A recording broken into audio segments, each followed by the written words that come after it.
नमस्कार दोस्तों, behind the stumps पे आप सभी लोगों का बहुत बहुत स्वागत है। तो दोस्तों, तेंदुलकर एंडरसन ट्रॉफी दूसरा test match, Birmingham test match और आज के तीसरे दिन के खेल में क्या कुछ नहीं घटा। बहुत उतार और चढ़ाव देखने को मिला। उतार चढ़ाव यानी कि भाटे टीम, जो कि अभी अगर आप तीसरे दिन के खेल की समाप्ति होने तक अब आप जो हाल देखोगे, अभी भी टीम इंडिया कहीं ना कहीं मजबूत स्थिति में 244 रनों की बढ़त मिल चुकी है। 180 रनों की लीड, जो कि शायद 280 380, यानी कि विच मीन्स मेरे कहने का मतलब यह है कि टीम इंडिया फॉलो ऑन भी दे सकता था। लेकिन खैर 64 रन बन चुके हैं। एक विकेट यशस्वी जायसवाल का गिर चुका है। केएल राहुल 28 रनों के स्कोर पे नाबाद है। करुण नायर बढ़िया तरीके से उनका साथ निभा रहे हैं। 7 रनों पे वो नाबाद हैं। 64 रन बन चुके हैं। 244 रनों की पार्टनरशिप हो चुकी है। टीम इंडिया अभी भी मजबूत स्थिति में है। लेकिन दोस्तों, उतार चढ़ाव मैंने कहा था, अब वो क्या हुआ कि भारतीय टीम को तो और भी बड़ी लीड मिल सकती थी। यानी कि जो वो लीड थी, जो मैंने कहा अभी कि फॉलो ऑन भी टीम इंडिया दे सकता था, लेकिन वो कुछ नहीं हो पाया। क्योंकि एक समय पे जब इंग्लैंड के, अगर मैं कहूं तो आई थिंक 84 रनों पे 5 विकेट गिर चुके थे। अगर मैं अभी आपको स्कोर बताऊं, जब इंग्लैंड का पांचवा विकेट जब इंग्लैंड ने अपना खोया था, तब बेन स्टोक्स इंग्लैंड के कप्तान आउट हो चुके थे 84 रनों के स्कोर पे। जी हाँ दोस्तों, फिर उसके बाद किसी भी भारतीय क्रिकेट प्रेमी ने, और इनफैक्ट किसी भी इंग्लैंड क्रिकेट फैंस ने भी यही नहीं सोचा होगा कि ऐसा कुछ होगा कि पहले सत्र में 170 रनों से ज्यादा बन जाएंगे। 165 रनों की एक छठे विकेट के लिए पार्टनरशिप हो जाएगी, जिसमें जैमी स्मिथ का 100 आ जाएगा। हैरी ब्रूक शतक के करीब आ जाएंगे। एक ऐसी तेज गति से 7 रन प्रति ओवर की दरकार से 165 रन, 170 रन से ज्यादा बन जाएंगे और इंग्लैंड सडनली गेम में बाउंस बैक कर जाएगा। वैसा कुछ हो गया। 303 रनों की बढ़िया पार्टनरशिप हुई। तब एक समय पे इंग्लैंड का स्कोर क्या था दोस्तों? इंग्लैंड का स्कोर तब, इंग्लैंड का स्कोर था 387 रनों पे 5 ही विकेट गिरे थे। और तब वहां पे इंग्लैंड भारतीय टीम की स्कोर से 200 रन पीछे था। यानी कि फॉलो ऑन तो इंग्लैंड ने तब तक बचा लिया था। लेकिन तब वहां से इंग्लैंड का गेम प्लान क्या था कि इंग्लैंड की जो batting lineup, lower order batters जिनका कंट्रीब्यूशन बढ़िया रहता है, बैटन कास्ट बल्लेबाजी कर सकते हैं। क्रिस वोक्स ने तो 100 जड़ा भारतीय टीम के सामने। तब देख के यह लग रहा था कि यहां से तो अब इंग्लैंड कम से कम 100 रन तो और जोड़ेगा। भारतीय टीम को ऑनेस्टली तब मैं सोच रहा था, अगर लीड मिल में जाए, नई गेंद आने वाली थी, ये भी मेरे दिमाग में चल रहा था कि अगर वहां पे उस नई गेंद को टैकल कर गए ब्रुक और जैमी स्मिथ, तब मुझे लग रहा था कि यार 50-60 रनों की लीड मिल गई तो मिल गई। अदरवाइज यहां से भारतीय टीम का वापसी करना बहुत ही मुश्किल था, क्योंकि वही एक फाइनल चांस था। उस अपॉर्चुनिटी को, उस विंडो को ग्रैब किया, पकड़ा आकाशदीप और मोहम्मद सिराज ने, और वहीं पे इंग्लैंड हो जाता है ऑल आउट। यानी कि इंग्लैंड भी इस अपॉर्चुनिटी को और बढ़िया तरीके से ग्रैब कर सकता था। किया इंग्लैंड ने, बाउंस बैक कर दिया है, वापसी कर दी है। अभी भी यहां पे इंग्लैंड, अगर भारतीय टीम 400 क्या 450 रनों का भी लक्ष्य देगी, यह टीम चेस कर सकती है। यह दमखम है। पिछले मैच में एक टेलीग्राम, एक मैसेज इंग्लैंड की टीम ने दे दिया। बेन स्टोक्स ने तो कह दिया था कि 400 होता, 450 होता तो भी वो चेस कर जाते। तो इंग्लैंड की टीम अभी भी मेरी नजरों में गेम में है, आपकी भी नजरों में होगी। तो और बात करते हैं, ये तो मैंने बात कर ली दोस्तों उतार चढ़ाव की। दोस्तों, पहले सत्र में, पहले अगर हम सेशन की बात करें तो मोहम्मद सिराज वहां पे 2 विकेट झटकते हैं। इंग्लैंड के 2 प्रमुख बैटर्स को आउट करते हैं, जो रूट और बेन स्टोक्स। 2 सीनियर बैटर्स को आउट करना, बढ़िया तरीके से जो रूट को आउट करना। पता था कि ऑफ स्टंप के लाइन की बाहर की गेंद पे रूट बहुत बढ़िया रन बनाते हैं। ज्यादा अगर डाउन द लेग डालेंगे वो फ्लिक शॉट बढ़िया खेलते हैं। लेकिन अगर आप स्टंप के करीब गेंदबाजी करोगे, शरीर पे गेंदबाजी करोगे, थोड़े से चौथे और पांचवें लाइन की चौथे और पांचवें लाइन की स्टंप पे अगर आप थोड़ी सी गेंदबाजी ज्यादा करोगे, फंसोगे। बुमराह ने वैसे आउट किया था जो रूट को, और बहुत ही बढ़िया वो गेंद थी, स्टंप पे ही थी, और फाइन लेग की ओर चौका मारने का प्रयास रूट ने किया और ऋषभ पंत ने बढ़िया कैच पकड़ा। आउट होते हैं वहां पे जो रूट। बहुत ही बड़ी मछली को वहां पे मियां मैजिक मोहम्मद सिराज तब फंसाते हैं, और वहीं पे चौथा विकेट भारतीय टीम को मिलता है। और इंग्लैंड तब तक 500 रन के करीब पीछे था, बहुत पीछे था इंग्लैंड तब तक।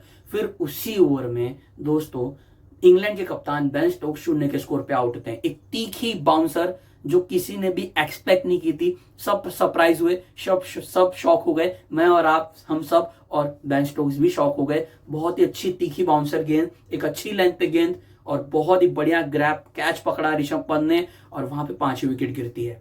अब यहां तक तो लग रहा था कि भारतीय टीम इंग्लैंड को फॉलो ऑन दे सकता है, टीम इंडिया पारी से भी इस टेस्ट मैच को जीतने के बारे में सोच सकता है, बहुत कुछ घट सकता है, लेकिन यहां से इंग्लैंड अब वापसी करेगा इसके चांसेस वहां पे बहुत ही कम थे। लेकिन अब तारीफ करनी बनती है जैमी स्मिथ और हैरी ब्रूक की। शुरुआत करते हैं हैरी ब्रूक से। हैरी ब्रूक सबको प्रभावित करते जा रहे हैं अपने छोटे अंतरराष्ट्रीय टेस्ट करियर के क्रिकेटिंग करियर में। 9 शतक उनके हो चुके हैं। आज बढ़िया शतक लगाया, पिछले मुकाबले में शतक नहीं बना पाए थे, 99 पे आउट हो गए थे, लेकिन इस बार नहीं चुके ब्रूक। बहुत बढ़िया बल्लेबाजी की और पहले सत्र में टूट पड़े प्रसिद्ध कृष्णा पे, बहुत बढ़िया बल्लेबाजी की।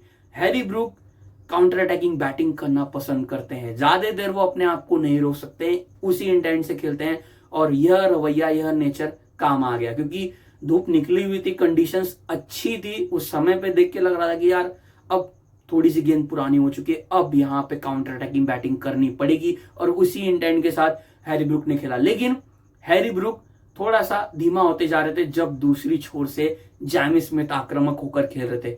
जैमी स्मिथ क्या बल्लेबाजी की उन्होंने, 184 रन, 207 गेंदों का सामना, 21 चौके, 4 छक्के। जैमी स्मिथ ने एक मैसेज दे दिया है कि आप मेरे सामने शॉर्ट पिच गेंदबाजी मत कीजिए, शॉर्ट पिच बाउंसर्स पे आप मुझे आउट कर सकते हो, स्क्वायर लेग पे, बाउंड्री रोप पे खिलाड़ी कैच पकड़ लेगा, लेकिन 10 में से 7 बार वो गेंद स्टैंड में जाएगी। बहुत ही अच्छे स्ट्रॉन्ग प्लेयर हैं, इनको बाउंसर्स पे उतनी तकलीफ नहीं होती, थोड़ी सी तकलीफ होती है इन स्विंग, यानी कि अंदर की ओर अगर गेंद आए, पैड पे लगे, वहां पे फंसते हैं। और आपने अगर ध्यान से देखा होगा 150 रन जब बना चुके तो उसके बाद मोहम्मद सिराज और आकाशदीप ने कितनी बार उनको बीट किया, बहुत बार भाग्यशाली रहे, लेकिन इस साझेदारी पे वापस आते हैं। 303 रनों की पार्टनरशिप, पहले ही सत्र में 170 से ज्यादा रन बन चुके थे और अगर मेरी मेमोरी स्ट्रांग है, भोजन होने तक 165 रनों की पार्टनरशिप भी हो चुकी थी। इमेजिन कीजिए दोस्तों, 165 रनों की पार्टनरशिप एक ही सेशन में और इसमें स्मिथ ने शतक भी लगा दिया। कितने तेज गति से ये मैच, यह सेशन इंग्लैंड के फेवर में आ गया, इंग्लैंड सडनली बाउंस बैक कर गया। वहां पे अब बात करनी होगी भारतीय बॉलिंग की, भारतीय पेसर्स की बॉलिंग की। मोहम्मद सिराज पहला स्पेल टॉप क्लास, आकाशदीप वही मैं कहूंगा, लेकिन प्रसिद्ध कृष्णा अब इस अपॉर्चुनिटी को वो लगातार दूसरी बार इस टेस्ट मैच में उन्होंने मिस किया, बहुत महंगे साबित हुए। लगभग अगर मैं बात करूं तो कृष्णा को बहुत टारगेट किया, शॉर्ट पिच गेंदबाजी की, एक ओवर में आई थिंक 22-24 रन उन्होंने बटोर लिए, 4 चौके और एक छक्का भी स्मिथ ने उसी ओवर में मारा था। बाउंसर्स लगाते जा रहे थे स्मिथ और ब्रूक प्रहार करते जा रहे थे। सिराज का एक और स्पेल जहां पे वो थोड़े से और महंगे साबित हुए थे। आकाशदीप ने भी अच्छी गेंदबाजी की थी, लेकिन शुरू में वो भी थोड़े से, अगर आप देखोगे तो वो भी थोड़े से महंगे साबित होते जा रहे थे, लेकिन कहीं ना कहीं वो कवर अप कर ले रहे थे। लेकिन भारतीय स्पिनर्स वॉशिंगटन सुंदर, रविंद्र जडेजा और भी बेहतर गेंदबाजी कर सकते थे, ऐसा मेरा मानना है। और अब ऐसा लग रहा है कि टीम इंडिया को सोचना होगा wicket taker spinner Kuldeep Yadav के बारे में। मैं बहुत ही हैरान हूं कि क्यों नहीं उनको पिक किया, लेकिन खैर अब जो हो गया सो हो गया। लेकिन बहुत ही बढ़िया बल्लेबाजी की और काउंटर अटैकिंग बैटिंग। पता था इंग्लैंड को कि यहां से अगर वापसी वो कर भी सकते हैं तो उसी इंटेंट से खेलना होगा। ज्यादा देर अगर डिफेंसिव शेल में बने रहेंगे, प्रेशर क्रिएट होते जाएगा तो भारतीय पेसर्स और हावी हो जाएंगे। उनको हावी नहीं होने देने का एक ही तरीका था, जैमी स्मिथ जो कि उनका नेचुरल गेम भी वही है, आपने उनका जितना क्रिकेट फॉलो किया होगा दोस्तों, उनकी बैटिंग को फॉलो किया होगा, वो इसी इंटेंट से खेलते हैं। अब तो नॉर्मली वो व्हाइट बॉल फॉर्मेट में इंग्लैंड के ओपनर बन चुके हैं, तो वो एग्रेसिव होकर बैटिंग करना पसंद करते हैं और दोनों बल्लेबाजों का नेचर वही था। यानी कि ऐसा नहीं था कि एक छोर से आग एक छोर से पानी, यानी कि एक छोर से आक्रामक होकर कोई बल्लेबाज खेल रहा हो, चाहे वो वीरेंद्र सहवाग की याद दिला रहा हो, एक छोर से एक ऐसा बल्लेबाज हो जो लगातार डिफेंस करते जा रहा हो, चाहे वो चेतेश्वर पुजारा हो या फिर राहुल द्रविड़ हो। नहीं नहीं नहीं, यहाँ से दोनों छोर से कुटाई पिटाई। याद आ जाएगी आपको क्रिस गेल की, याद आ जाएगी आपको मैथ्यू एडन की, सनत जयसूर्या की, याद आएगी आपको विरूपा, एडम गिलक्रिस्ट की। उसी इंटेंट से जैमी स्मिथ और हैरी ब्रूक ने बल्लेबाजी की। दोनों छोर से जब पिटाई हो रही हो ना, तो विपक्षी टीम भी बहुत प्रेशर में आ जाती है और वही हुआ। लेकिन अब हम तारीफ करेंगे भारतीय बॉलर्स की, स्पेशली सेकंड सेशन पे अब हम आएंगे। जब पहला सेशन पूरी तरीके से इंग्लैंड ने अपने नाम कर लिया था, दूसरे सेशन में चांसेस क्रिएट हुए, दूसरे सेशन में वेल प्रिपेयर्ड, अच्छे तरीके से प्रिपेयर्ड होके भारतीय बॉलर्स आए थे। पहले सेशन में क्या देखा था, शॉर्ट पिच गेंदबाजी हो रही थी। इस सेशन में अब बाउंसर्स नहीं लग रहे थे, अब ज्यादा गेंदबाजी आगे की ओर हो रही थी और वो भी विकेट टू विकेट और चौथे और पांचवें लाइन की स्टंप पे गेंदबाजी हो रही थी, जिससे क्या हो रहा था कि फील्ड भी कुछ ऐसी सेट की गई थी कि ऑन साइड पे आप प्रोटेक्शन ले लीजिए, ऑफ साइड पे भी एक बैकवर्ड पॉइंट पे खिलाड़ी रखा था, लेकिन उसके साथ साथ एक स्लिप लगाई थी दो, एक शॉर्ट कवर पे खिलाड़ी था, एक मिड ऑफ पे खिलाड़ी था, ताकि कैचिंग पोजीशन भी बनाए रखी गई थी। और उसी फील्ड सेटअप के साथ, जैसी फील्ड सेटअप की गई थी उसी फील्ड के साथ भारतीय पेसर्स भी गेंदबाजी कर रहे थे। फिर स्पिनर्स ने भी कहीं ना कहीं अच्छी गेंदबाजी की। ओवरऑल भारतीय गेंदबाजों ने दूसरे सेशन में बहुत अच्छी गेंदबाजी की और उसका फल मिला। जब आप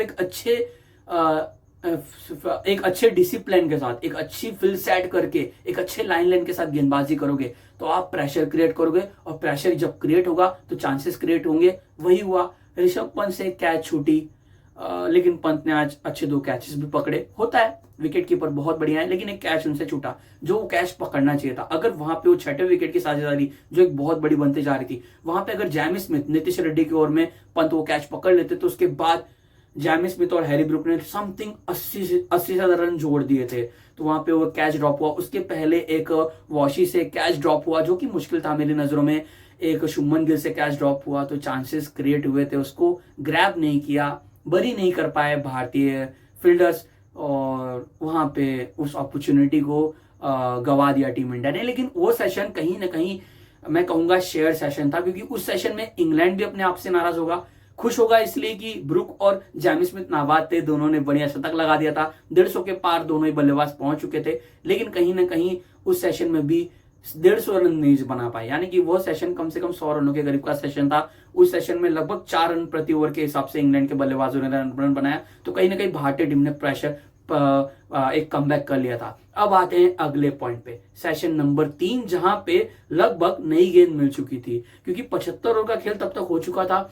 फिर 5 ओवर तीसरे सेशन में शुरू में जड्डू और वॉशी ने डाल दिए। फिर तुरंत क्या करते हैं, शुभमन गिल लाते हैं अपने दोनों प्रमुख पेसर्स को, मोहम्मद सिराज और आकाशदीप को, और वहीं से मैच पलटता है। क्योंकि आप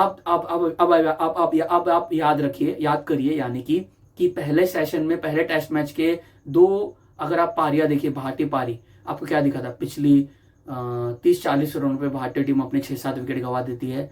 और ये किसी ने भी एक्सपेक्ट नहीं किया था कि इंग्लैंड के साथ होगा, क्योंकि इंग्लैंड 387 पे 5 विकेट गिरे हैं, फॉलो ऑन बचा लिया है, 303 रनों की पार्टनरशिप हो चुकी है। वहां से आने वाले अपने 5 विकेट मात्र 20 रनों के स्कोर पे इंग्लैंड गवा दे, ये किसी ने भी नहीं सोचा था। क्योंकि इंग्लैंड का वहां से गेम प्लान क्या था कि अब तो बढ़िया हमने बाउंस बैक कर लिया है, अब इस डेफिसिट को और कम किया जाए, यानी कि यहां से भारतीय टीम को ज्यादा बढ़त ना बनाने दी जाए, ना मिलने दी जाए। और फिर क्या हुआ, फिर आती है नई गेंद और वहां पे प्रेशर होता है क्रिएट, क्योंकि दोनों छोर से सिराज और आकाशदीप गेंदबाजी करते, यानी कि ब्रुक और जैमी स्मिथ को उतना आक्रामक होकर खेलने को नहीं मिल रहा था, और नई गेंद थोड़ी हरकत भी करी थी, वहीं पे फल मिला। आकाशदीप पे आते हैं, कल वो आउट करते हैं एक ही ओवर में बैन डकेट को, वहीं पे वो आउट करते हैं वहां पे ऑली पॉप को। आज उनको विकेट मिलती है, एक 303 रनों की साझेदारी, एक विशाल साझेदारी को तोड़ते हैं। यहाँ पे जैमी स्मिथ और हैरी ब्रूक की पार्टनरशिप को कौन तोड़ता है, आकाशदीप। आगे क्लीन बोल्ड करते हैं, गेंद अंदर की ओर स्विंग होती है और वहां पे हैरी ब्रूक चारों खाने चित हो जाते हैं। बहुत ही बढ़िया बल्लेबाजी की हैरी ब्रूक ने, वेल डन। 158 रनों की पारी, क्या पारी खेली उन्होंने, बढ़िया तरीके से स्पिन को खेल रहे थे, बढ़िया तरीके से स्वीप शॉट लगाया, रिवर्स स्वीप शॉट लगाया, रूम बना के पेस के सामने अच्छा कट खेल रहे थे, पुल बहुत बढ़िया खेले। ओवरऑल बहुत ही बढ़िया बल्लेबाजी की हैरी ब्रूक ने। वो आउट होते हैं, फिर आकाशदीप एक और बल्लेबाज को आउट करते हैं, वो है क्रिस वोक्स, जिन्होंने भारत के सामने टेस्ट क्रिकेट में 100 जड़ा है। तो क्रिस वोक्स जो परेशान कर सकते थे, जो 30-40 रन का कंट्रीब्यूशन दे सकते थे, जैसा उन्होंने हेडिंगली टेस्ट मैच में एक पारी में 37-38 रन बनाए थे, वैसा काम फिर से कर सकते थे, लेकिन आज 5 रनों के स्कोर पे आउट हो गए। बढ़िया सेट करके क्रिस वोक्स को भी आउट किया यहाँ पे आकाशदीप ने। लेंथ बॉलिंग लगातार अंदर की ओर, फिर एक गेंद थोड़ी सी आगे ज्यादा डाली, वहां पे ड्राइव का इन्विटेशन दिया और वोक्स ने ड्राइव खेलने का प्रयास किया, चौका मारने का प्रयास किया। करुण नायर ने कोई गलती नहीं की, फर्स्ट स्लिप में कैच पकड़ते हैं वहां पे करुण नायर, वहां पे 7वीं विकेट मिलती है टीम इंडिया को। और तब वहां से टीम इंडिया को क्या दिखाई दिया कि अब भारतीय टीम को एक अच्छी लीड 100+ रनों की मिल सकती है। और फिर उसके बाद मोहम्मद सिराज जो कि दूसरे छोर से प्रेशर क्रिएट करके जैमी स्मिथ को भी खामोश रखा था, उनको मिलती है सफलता, उनको मिलता है फल। क्योंकि मोहम्मद सिराज ने कल क्रॉली को आउट किया था, बढ़िया रिदम में दिख रहे थे कल मियां, और आज भी वही दिखा था मोहम्मद सिराज। आज क्या गेंदबाजी की। पहला टेस्ट मैच बहुत ही फीका गया था पहली पारी, लेकिन उसके बाद सिराज मुड़ के नहीं देखा उन्होंने पीछे। 5वें दिन का खेल हेडिंगली का, जी जान लगा दी थी सिराज ने। आज अगर बात कीजिए, आज गेंदबाजी देखिए, मोहम्मद सिराज के स्पेल को देखिए, 19 ओवर 3 गेंदे 3 मेडल 70 रन देके 6 विकेट। आखिरी के 3 विकेट सिराज ही ले लेते हैं, यानी कि वो आउट करते हैं ब्राडन कास को। बढ़िया गेंद पैड पे जाके लगती है, सिराज श्योर होते हैं, पंत श्योर होते हैं, रिव्यू लेते हैं, वहां पे भारतीय टीम को 8वीं विकेट मिलती है। फिर उसके बाद एक ही ओवर में जोशुआ टंग को आउट करते हैं, उसी ओवर में शोएब बशीर को आउट करते हैं, एक बाउंसर भी लगाते हैं जिसपे शोएब बशीर थोड़ा सा हेलमेट पे जाके गेंद लगती है, लेकिन अगली ही गेंद पे बशीर होते हैं क्लीन बोल्ड। लेकिन थोड़ा सा सैड फील कर रहा हूं यहाँ पे जैमी स्मिथ के लिए बतौर क्रिकेट फैन होने के रूप में, क्योंकि देखिए दोस्तों, दोहरा शतक डिजर्व करता था ये युवा बल्लेबाज, लेकिन बहुत अच्छी पारी खेली। लेकिन स्मिथ थोड़ा सा अकेले हो गए, क्योंकि वहां पे वोक्स ब्राडन कास जो बल्लेबाजी करना जानते हैं वो कुछ कर नहीं पाए, कंट्रीब्यूट नहीं कर पाए। एक 50-60 रन जोड़ सकते थे, और जिसकी वजह से भारतीय टीम को जो 180 रनों की लीड मिली वो होनी चाहिए थी 100। इंग्लैंड टीम की नजरों से वो करीबन 130-100 रनों की होती तो शायद इंग्लैंड और खुश होता। लेकिन अब आते हैं यहाँ पे भारतीय गेंदबाजों की बात करें। सिराज पे बात की, प्रसिद्ध कृष्णा क्षमा चाहूंगा, सिराज पे बात की, आकाशदीप पे बात की, बहुत ही बढ़िया गेंदबाजी दोनों ने की। लेकिन बाकी सारे पेसर्स थोड़ा और बेहतर प्रदर्शन कर सकते थे, ऐसा मेरा मानना है। अब आते हैं दोस्तों यहाँ पे भारतीय गेंद बल्लेबाजों पे। जब 180 रनों की लीड मिल चुकी थी, यशस्वी जायसवाल, क्या काउंटर अटैकिंग बैटिंग आज जायसवाल ने की। 6 चौके बहुत ही बढ़िया मारे, आउट हुए टंग की गेंद पे, अंदर की ओर गेंद आई, पैड पे लगी, रिव्यू लिया, लेकिन रिव्यू वेस्ट किया भारतीय टीम ने। जायसवाल आउट होते हैं, लेकिन जब जायसवाल आउट होते हैं 50 रनों की बहुत ही तेज एक 50+ की पार्टनरशिप राहुल और जायसवाल के बीच में हो चुकी थी। राहुल बहुत बढ़िया तरीके से धैर्यता के साथ उन्होंने भी 6 चौके मारे। बहुत बढ़िया कवर ड्राइव मुझे याद आ रहा है, करुण नायर का ऑन ड्राइव याद आ रहा है। दोनों के बीच में बढ़िया 64 रन, यानी कि दोनों के बीच में एक अच्छी तालमेल बन चुकी है। 64 रन भारतीय टीम ने बना दिए हैं 13 ओवर के खेल, मात्र 13 ओवर के खेल में तेज गति से तो भारतीय टीम ने भी रन बना दिए हैं। अब यहां से टीम इंडिया को लीड मिल चुकी है 244 रनों की। दोस्तों अब यहां से इंग्लैंड का गेम प्लान क्या होगा। देखिए, इंग्लैंड की ताकत है उनकी बल्लेबाजी। बहुत ही अरसों के बाद हम देख रहे हैं कि एंडरसन का ना होना, ब्रॉड का ना होना, ये बॉलिंग अटैक तो देखिए इंग्लैंड की भी एक पेस अटैक एक ट्रांजिशन पर गुजर रहा है। ये बॉलिंग अटैक एक यंग बॉलिंग अटैक है, इनएक्सपीरियंस बॉलिंग अटैक है, थोड़ा समय लगेगा, बेहतर होते जाएंगे इंग्लैंड के ये युवा पेसर्स। लेकिन इंग्लैंड की ताकत है उनकी बल्लेबाजी, डेप्थ है, बैटिंग लाइनअप में ताकत है, फायर पावर है, बैस बॉल के इंटेंट से खेलते हैं। और पिछला मुकाबला देखा कितना बढ़िया तरीके से चेस करके इंग्लैंड ने जीत लिया था उस मैच को। तो अब इंग्लैंड की इस बैटिंग लाइनअप को देखते हुए इंग्लैंड के सामने अगर 400, 450, 400, 450 के बीच का भी लक्ष्य होगा, इंग्लैंड बैक करेगा अपने आप को। लेकिन इस ग्राउंड का रिकॉर्ड यह बताता है कि यहाँ पे चौथी पारी में चेज उतना आसानी से नहीं होता है दोस्तों। यहाँ पे गेंद और हरकत करती है। मे भी आपको शायद कल चौथे दिन के खेल में यह दिखाई देगा कि बॉलर्स को और कंडीशंस हेल्प करेगी इंग्लैंड के बॉलर्स, इंग्लैंड के गेंदबाजों को, स्पेशली बशीर को, ब्रैडन कास को, स्टोक्स आएंगे, वॉक्स आएंगे, तो कहीं ना कहीं यहां से अब थोड़ी सी डिफिकल्टी हो सकती है बल्लेबाजों के लिए। बट अभी तक 3 दिन के खेल में सरफेस जैसी पिच दिखी है, थोड़ी फ्लैट है, यहाँ पे गेंद थोड़ी सी अप डाउन रही है, बट बल्लेबाजों के लिए कंडीशंस अच्छी रही है। इंग्लैंड ने टॉस जीत के बॉलिंग लिया है, तो आप समझ सकते हो कि यहाँ पे 350-400 रन बन सकते हैं, इंग्लैंड बैक करेगा। लेकिन इंग्लैंड का गेम प्लान यहाँ से क्या होगा, 1 विकेट झटक लिया है, जल्द से जल्द और विकेट झटकने, उसके लिए पहले सेशन को अपने नाम करना होगा। यानी कि जैसा आज जैमी स्मिथ और हैरी ब्रूक ने बल्लेबाजी की, वैसा इंग्लैंड के गेंदबाज नहीं चाहेंगे कि कल नायर, शुभमन, राहुल इनमें से कोई एक लंबी साझेदारी पहले 17 में बना देना। ना, अगर ऐसा हो गया और पिछड़ जाएगा इंग्लैंड, फिर इंग्लैंड बैक करेगा अपनी बैटिंग लाइनअप को।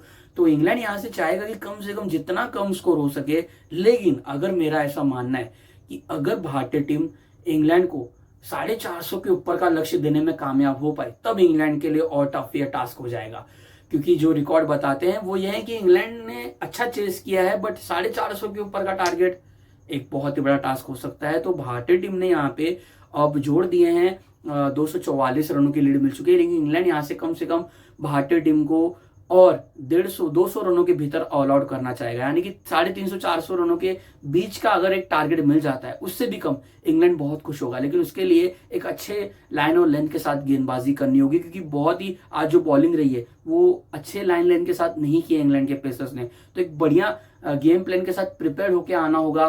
थोड़ा सा करुण नायर के सामने आगे गेंदबाजी कर सकते हैं, स्लिप कॉर्डन में चांस क्रिएट होगा, या फिर थोड़ी सी बाउंसर्स केएल राहुल के सामने थोड़ी सी उसी लाइन लेंथ के साथ गेंदबाजी करें, यानी कि स्टंप टू स्टंप, ताकि भारतीय बल्लेबाजों को उतना आसानी से रन बनाने का अवसर ना मिले। यही सिंपल गेम प्लान होना चाहिए, क्योंकि इस पिच में उतना कुछ है नहीं। क्योंकि जैसे ही गेंद पुरानी हुई, आज हमने देखा कि बढ़िया एक प्लेटफॉर्म सेट था बल्लेबाजों के लिए, उसको बढ़िया तरीके से अच्छे तरीके से यूज किया। क्योंकि नई गेंद के साथ इंग्लैंड के शुरू के 3 विकेट गिरते हैं, 5 विकेट गिरते हैं, आपने देखा।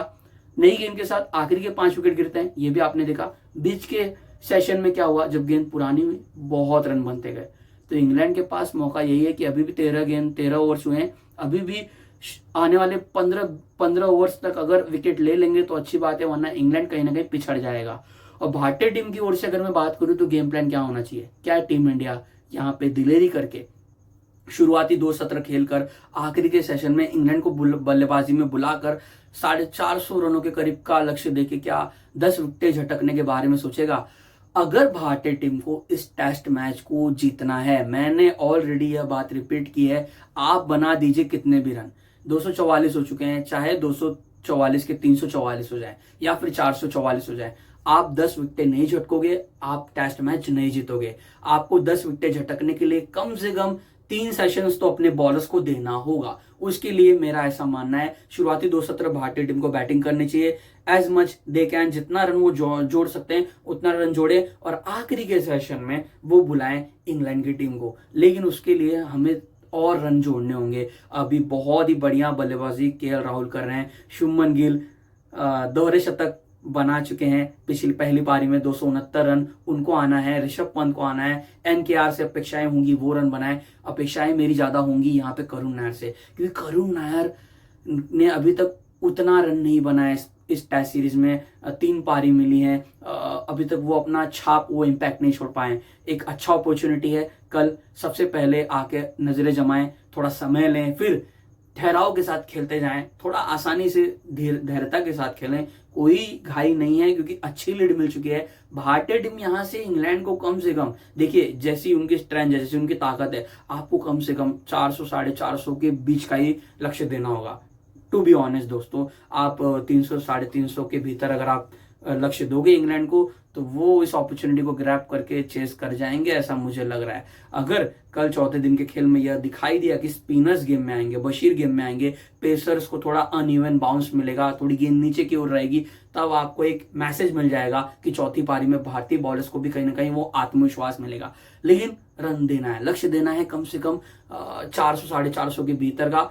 उसके वहां तक पहुंचने के लिए ऊपर से शुभमन, केएल राहुल, करुण नायर को रन बनाना होगा। अगर शुरुआती पहला सत्र इंग्लैंड अपने नाम कर गया, 3-4 विकेट वहां पे गिर गई, तब आप समझ कर चलिए कि शायद वापस एक चमत्कार की अपेक्षाएं होंगी, फिर वापस जड्डू, शुभमन, इनमें से कोई एक लंबी पार्टनरशिप कर जाए, ताकि तब वहां पे भारतीय टीम कहीं ना कहीं वो 400 रनों के करीब का एक लक्ष्य दे पाए। लेकिन उसके लिए इंग्लैंड को शुरुआती पहला सत्र झटकने होंगे 3-4 विकेट। अगर पहला सत्र भारतीय टीम कामयाब हो जाती है बल्लेबाजी करने में, रन बनाने में, अगर पहले सत्र में 100 रन बना देती है टीम इंडिया, 1 विकेट गिरता है, तब आप देखोगे इंग्लैंड के सामने लक्ष्य होगा 400 के पार का। लेकिन अगर पहले सत्र में इंग्लैंड की टीम 3-4 विकेट झटकने में कामयाब हो जाती है, तब इंग्लैंड कहीं ना कहीं इंग्लैंड को वो दिखाई देगा कि हमें लक्ष्य मिल सकता है 300-350 का।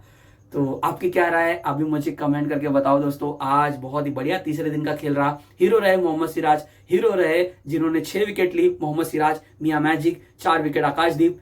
बहुत बढ़िया पारी खेली दोनों ही बल्लेबाजों ने, इंग्लैंड के बल्लेबाजों ने, हैरी ब्रूक, जैम स्मिथ, दिल जीत लिया आज इन खिलाड़ियों ने। मजा आ गया आज के इस खेल को देखने में, तीसरे दिन के टेस्ट मैच के खेल को देखने में, तीसरे दिन के खेल को देखने में मजा आ गया। आज तीसरे दिन के पूरे इस टेस्ट मैच को हमने एंजॉय किया। अब चौथे दिन बहुत ही मजा आएगा, रोमांच बढ़ चुका है, क्योंकि टीम इंडिया भी यहां से जीत सकती है, इंग्लैंड भी यहां से जीत सकती है, कुछ भी हो सकता है दोस्तों। आपकी क्या राय है दोस्तों, आप मुझे कमेंट करके जरूर बताइए, क्योंकि यहाँ से रिजल्ट आएगा, यह देख के हमें लग रहा है दोस्तों। आपकी क्या राय है, आप प्लीज मुझे कमेंट करके जरूर बताइए। उम्मीद करता हूँ यह वीडियो आपको पसंद आया होगा। क्षमा चाहूंगा वीडियो बहुत बड़ा बन गया है, लेकिन बहुत कुछ बात करनी थी मुझे, तो इसीलिए वीडियो बड़ा बन गया। तो उम्मीद करता हूँ ये वीडियो आपको जरूर पसंद आया होगा। अगर आपको ये वीडियो पसंद आया तो दोस्तों प्लीज इस वीडियो को जरूर लाइक कीजिए। इस वीडियो को आप शेयर भी कर सकते हैं अपने दोस्तों के साथ जिन्हें क्रिकेट में बहुत ही रुचि है। और अभी तक आपने मेरे चैनल को सब्सक्राइब नहीं किया तो प्लीज तुरंत जाके अभी मेरे चैनल को सब्सक्राइब कर दीजिए, प्रभात राजनारायण बिहाइंड द स्टंप्स। दोस्तों उम्मीद करता हूँ ये वीडियो आपको जरूर पसंद आया होगा। तो अपना ख्याल रखिए दोस्तों, बाय बाय, टेक केयर, जय हिंद दोस्तों।